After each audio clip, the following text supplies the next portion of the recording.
सबको जय मसीह। परमेश्वर का धन्यवाद हो। परमेश्वर ने एक बार फिर से मेरे जीवन में सुंदर अवसर दिया कि मैं एक नए विषय के साथ आपके सम्मुख आ जाऊं। मेरे आज के वचन का शीर्षक है जवानी के दिनों में 3 तरह के पाप से बचे रहना। आज का मेरा विशेष संदेश जवानों के लिए, क्योंकि परमेश्वर जवानों को इस्तेमाल करना चाहता है। वचन कहता है कि अंत के दिनों में मैं जवानों पर, बच्चों पर अपनी आत्मा उड़ेलूंगा, भविष्यवाणी करेंगे और दर्शन देखेंगे। ये जवान भविष्य है मेरे प्रभु, कलीसिया का भविष्य है। परमेश्वर की सेवा को बढ़ाने के लिए एक योद्धा है जवान। लेकिन आज का जवान मसीह होने के बावजूद भी गैर मसीह की तरह, संसार के लोगों की तरह कार्य कर रहा है। आज के मसीह लोग, जवान खासकर, संसार के दोस्त, बुरी संगति, मोबाइल, चैटिंग, संबंध बनाना, इस चीज में फंसे पड़े हैं मेरे प्रिय। इसलिए आज का मेरे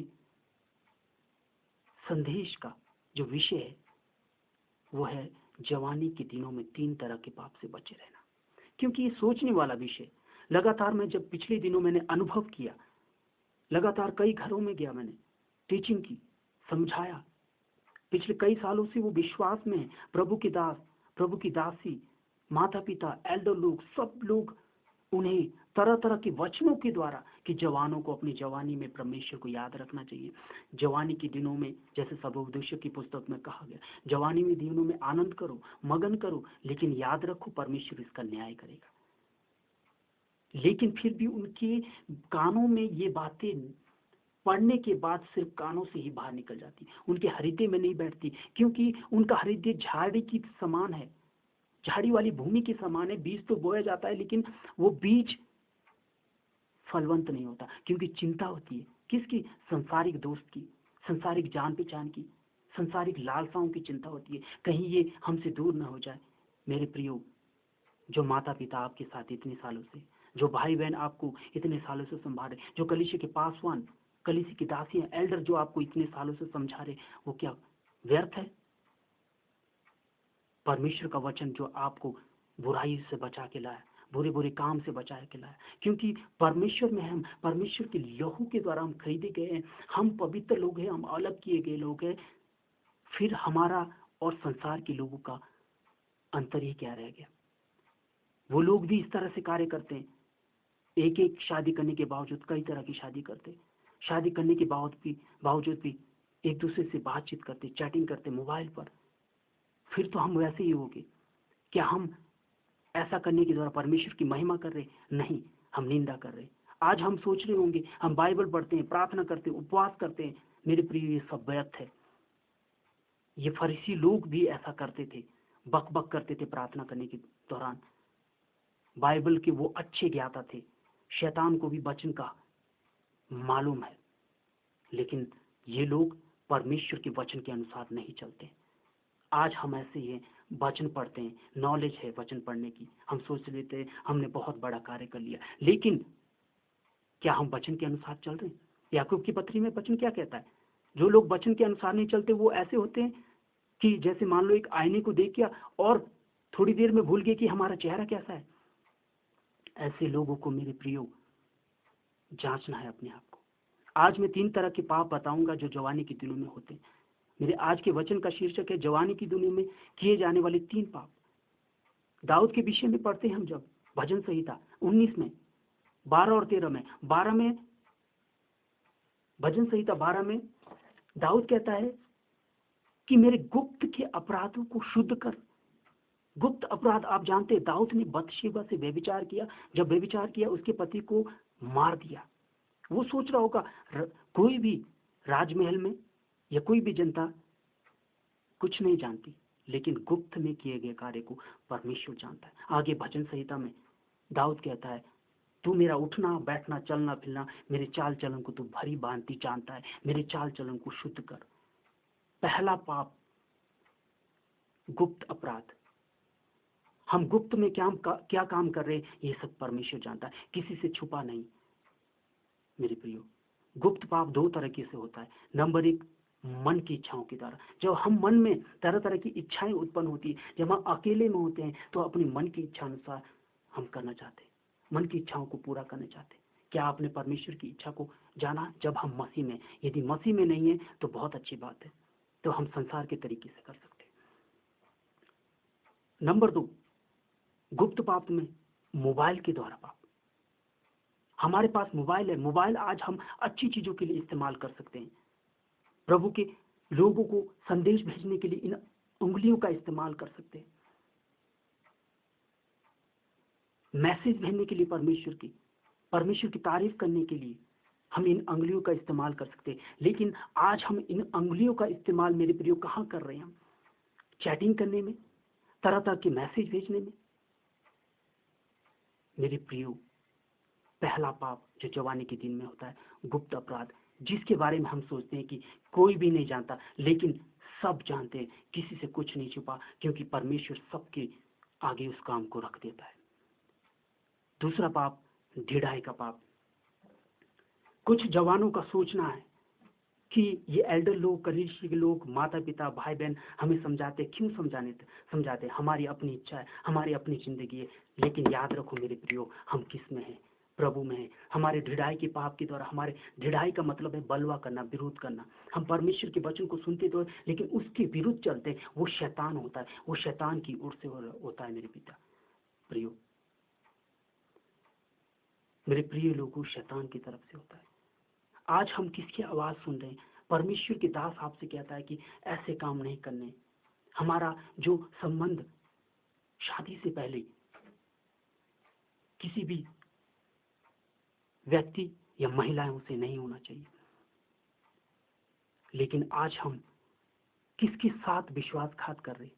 परमेश्वर के वचन को अनदेखा कर रहे, प्रभु के दासों को अनदेखा कर रहे, उन्हें इग्नोर कर रहे। किसी एक व्यक्ति विशेष के कहने के द्वारा वो कहता होगा कि मैं तेरा ख्याल रखता हूं, हम तुझे ध्यान देंगे। लेकिन मेरे प्रियो, सबसे बड़ा ध्यान हमारे परमेश्वर ने दिया, अपनी जान दे दी। क्या उसकी कीमत आपके लिए कुछ भी नहीं है? ढिठाई के पाप, कहने के बाद भी पशु के समान मोटा दिमाग रखना, एक मोटे दिमाग वाला, उसको बोलते ढिठाई। जिसको बार बार समझाने के बाद भी वो उस बात को नहीं मानता। ये इस तरह का पाप जवान इन दिनों कर रहे हैं। जब प्रभु के दास, सेवक, एल्डर समझाते हैं, उनका कहना है कि ये सब बेकार है, ये मेरे लिए कोई मायने नहीं। मेरे लिए मायने वही है जो एक विशेष है, जिससे मैं बातें करूंगा, चैटिंग करूंगी, वही मेरे लिए विशेष है। आप किससे छुपा रहे? किसी से नहीं छुपता मेरे प्रियो।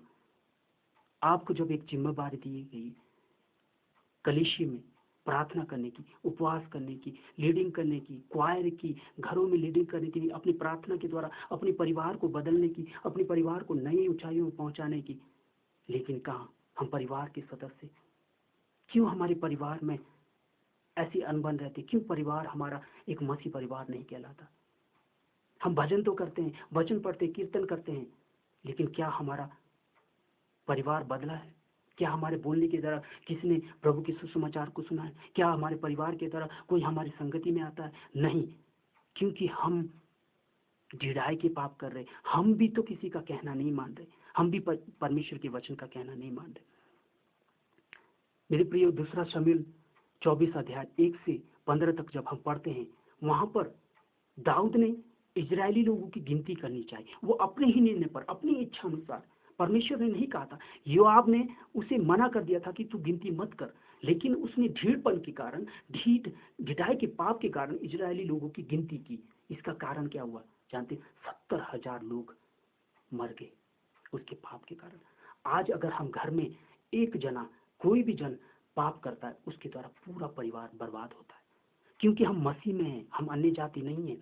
हमें परमेश्वर के लहू, प्रभु यीशु मसीह के लहू के द्वारा खरीद लिया गया है, छुड़ाया गया। हम पवित्र लोग हैं मेरे प्रियो। हम परमेश्वर को निंदा ना करें। जानते हैं, कलीसिया के लोग, एल्डर आपको समझाते हैं, वो उनकी भलाई के लिए नहीं है, एक जवानों की भलाई के लिए। एक बड़ा सोचने का, निंदा, एक बहुत ही सोचने का विषय है ये मेरे प्रियो। क्योंकि मैंने पिछले दिनों बहुत ही एक्सपीरियंस किया। जब हम ऐसी स्थिति से गुजरते हैं, ढिठाई के पाप से, गुप्त पाप से, उस बात को हमें परमेश्वर के आगे रखना है।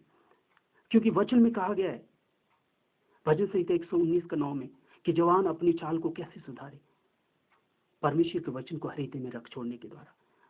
इस हृदय में परमेश्वर के वचन को रखें, प्रार्थना करें। तीसरे तरह का पाप मैं बताना चाहता हूं, जवानी का पाप।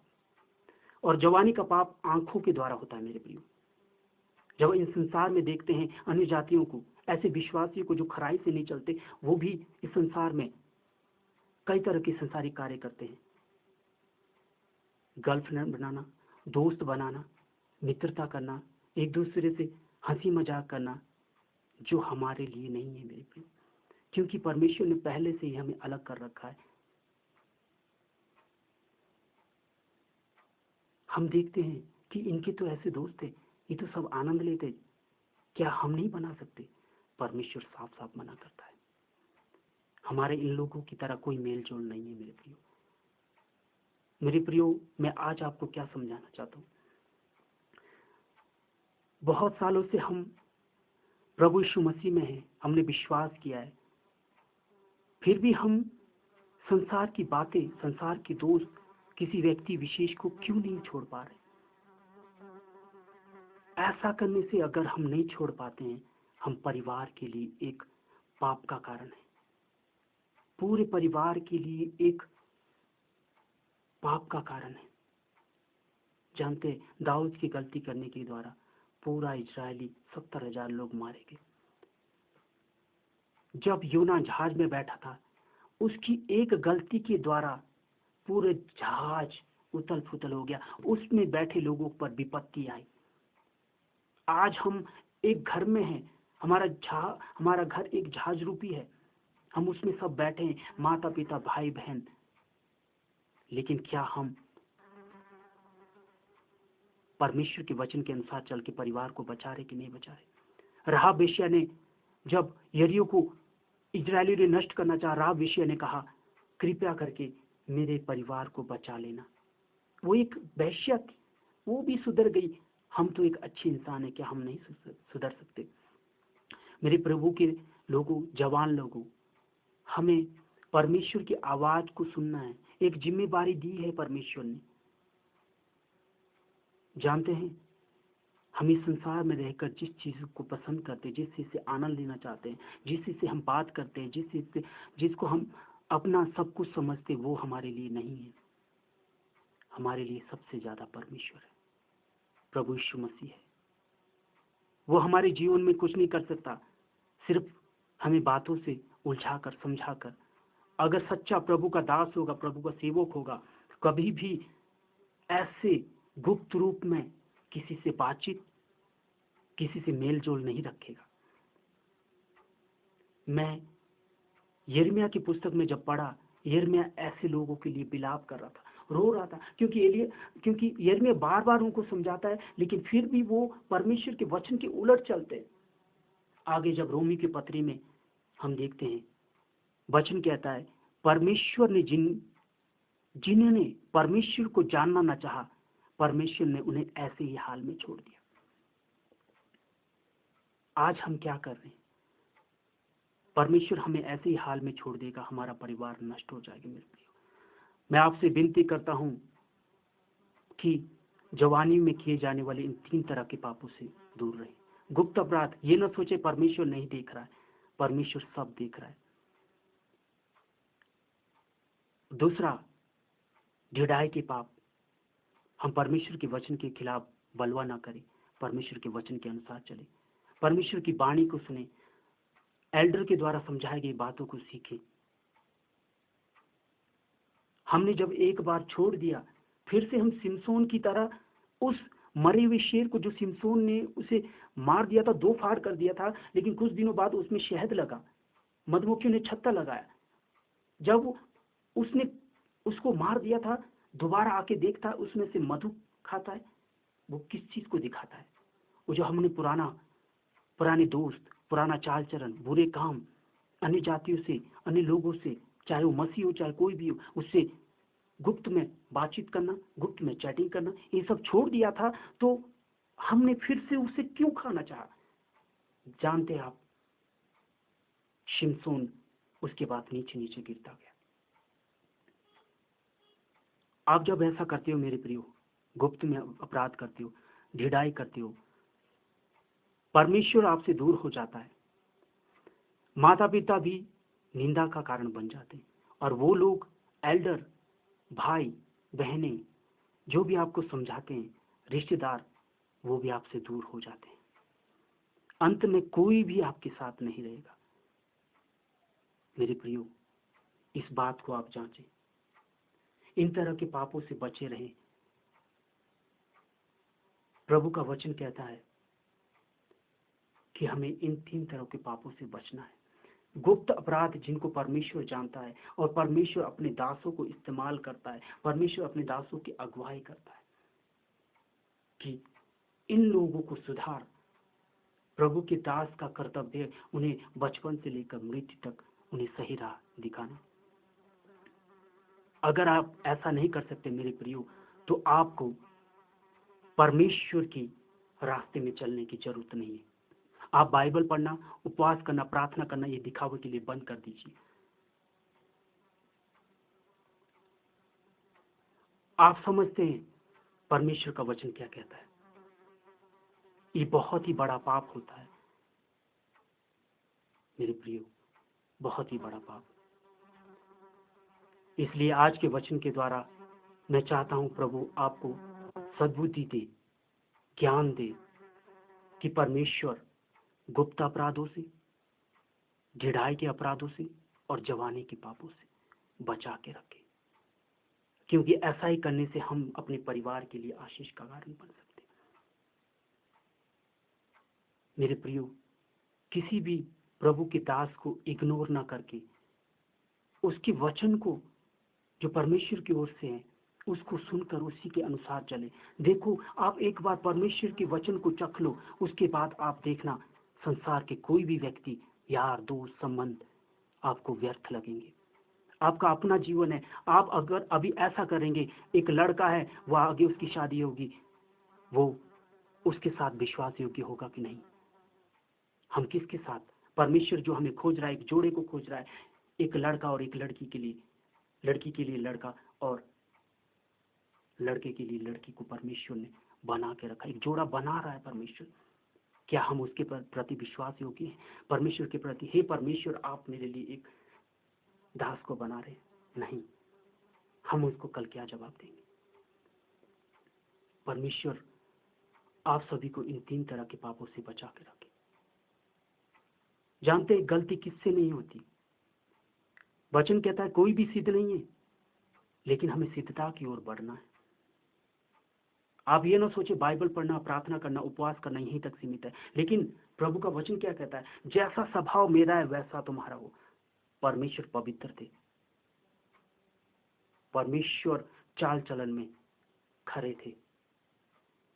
2-3 महिलाओं के विषय में हम देखेंगे। नंबर 1, रिबका। वचन में लिखा, जब इब्राहिम का दास इसहाक के लिए बहू ढूंढने, इसहाक के लिए पत्नी ढूंढने गया, तो जब उसे रिबका दिखी, जिसके पीछे में वचन में लिखा है कि वो इतनी सुंदर थी, उसने अपने जवानी के दिनों में किसी भी पुरुष का मुख नहीं देखा था। हालेलुया। नंबर 2, मरियम, जिसको परमेश्वर ने इस्तेमाल किया। हालेलुया। रिबका को परमेश्वर ने इस्तेमाल किया एक इजराइल जाति की माता बनने के लिए, और मरियम को इस्तेमाल किया यीशु मसीह की मां को बनने के लिए, यीशु मसीह को संसार में लाने के लिए। आज हमें और आपको परमेश्वर कुछ भी तरह से इस्तेमाल करना चाहता है। शिमशोन ने गलती की, वो नीचे पे नीचे गिरता गया। आपको जो परमेश्वर ने एक अनुग्रह दिया है, एक वरदान दिया है परिवार को आगे बढ़ाने के लिए, लेकिन आप अपने फायदे के लिए कि कोई भी आपको उसको अपराध में नहीं देख रहा, ऐसा सोचने की गलती मत करें। परमेश्वर देख रहा है, और परमेश्वर ही अपने दासों को इस्तेमाल करता है उनके पापों को दिखाने के लिए। उनके पापों को जताने के लिए। जब हम बाइबल में पढ़ते हैं, परमेश्वर ने अपने नबियों को भेजा, नीनवे नगर में योना को भेजा, जा उनके पापों को दिखा दे। अब्राहम को कहा सदम और अमोरा में बहुत पाप बढ़ गया है। यिर्मयाह को भेजा इजरायली लोगों को पश्चाताप कराने के लिए। यशायाह नबी को भेजा, अलग अलग दासों को भेजा, यूहन्ना बपतिस्मा दाता को भेजा कि जाओ प्रचार करे, स्वर्ग का राज्य निकट है। यीशु मसीह को भेजा, लेकिन ऐसे लोग जिन्होंने इनको नहीं जानना चाहा, परमेश्वर ने उन्हें ऐसे ही हाल में रख दिया। मेरे प्रियो, आज के वचन गुप्त अपराध, भिड़ाई के पाप और जवानी के पाप, आप इन चीज से बचे रहे। परमेश्वर को पहला स्थान दें। किसी को भी धोखे में मत रखें। इससे क्या होगा? आपका परिवार आपसे दूर हो जाएगा, आपके रिश्तेदार आपसे दूर हो जाएंगे, जो कभी भी आपके लिए कुछ भी नहीं करेंगे, क्योंकि उन लोगों ने, उन पासवानों ने, उन कलीसिया के एल्डरों ने आपको समझाया। क्या वो व्यर्थ है? नहीं मेरे प्रियो, उनका सम्मान करें, उनका आदर करें, एक बार ये कोशिश करें। मेरे प्रिय लोगों, मैं धन्यवाद करना चाहूँगा मेरे वचन को सुनने के लिए। आप जब भी जवान इसको सुन रहा है, प्लीज़ इस बात पर ध्यान दें, परमेश्वर की आवाज़ को सुने, परमेश्वर के वचन को हृदय में बैठा के रखें। बाकी चीज़ें सब व्यर्थ है। सब उपदेशक में सुलेमान कहता है, सब व्यर्थ है, सब व्यर्थ है, सिर्फ परमेश्वर का भय मानना ही सबसे अच्छी बात है। हालेलुया। प्रभु सबको आशीषित करे। Thank you. आमीन।